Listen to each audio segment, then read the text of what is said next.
The Department of Justice has confirmed it received the criminal referral on stunning claims Obama administration officials manufactured and politicized intelligence about false Russian collusion in the 2016 presidential election. Director of National Intelligence Tulsi Gabbard released a declassified report containing more than 100 pages of emails, memos, and internal communications.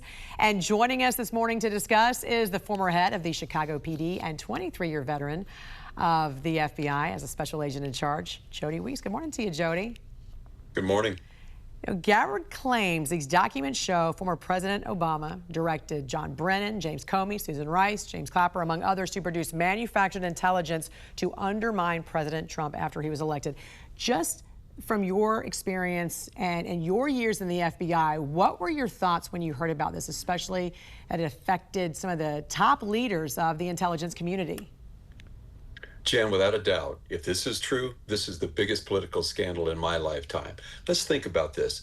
You have a sitting president of the United States who directs a team to fabricate an intel assessment showing that the Russians were involved in the 2016 election, trying to influence it to favor Donald Trump.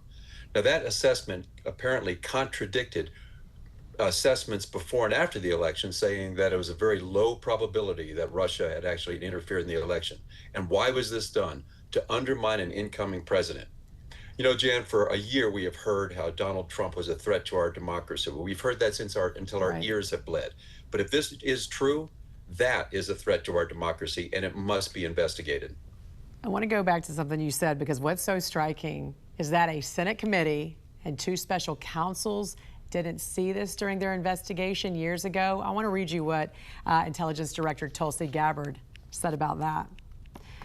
She said this on Sunday Morning Futures. There is no rational or logical explanation for why they failed. The only logical conclusion that I can draw in this is that there was direct intent to cover up the truth about what occurred and who was responsible, and the broad network of how this seditious conspiracy was concocted and who exactly was responsible for carrying it out.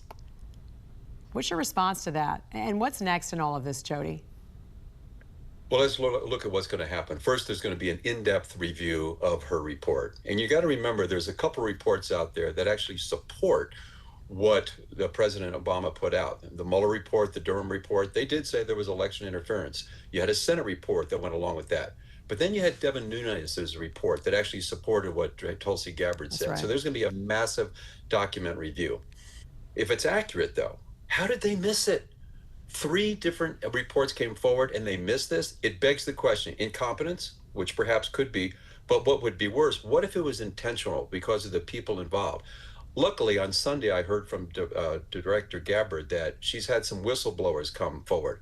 That is a huge change in the equation, because now, after a thorough, tedious document review, if you now have individuals that you can talk to discuss your findings, that is a really big deal. And hopefully, let's pray that we will get to the bottom of this. Will there be indictments and prosecutions finally? You know, Jan, there has to be. There's been so many explosive allegations. We've got a report that Comey and Brennan are under investigation. Now we get an allegation that involves a sitting president, Barack Obama. If there are no indictments and no prosecutions, this administration has to give a very candid and a very thorough explanation as to why not. Otherwise, they're going to lose all credibility, and they will become a modern-day little boy who cried wolf story. But there has to be accountability in our government. Without accountability, there is no trust. So I can tell you right now, the Department of Justice and the FBI, they are definitely on the clock, because they're going to have to deliver on this one way or the other. In your experience, how long will this take? Oh, that's tough to say. Look at these special counsel. They go on for years. But I've got to think this is so explosive. I hope we would get something in 3 to 6 months. Maybe I'm being optimistic, but it cannot go on for years. And there has to be updates as to what is going on. Otherwise, people are just going to look at this and go, yeah, another nothing burger. Former FBI Special Agent in Charge and former Chicago Police Chief Jody Weis. Great to see you, sir. Thanks for joining us. Thanks, Jan.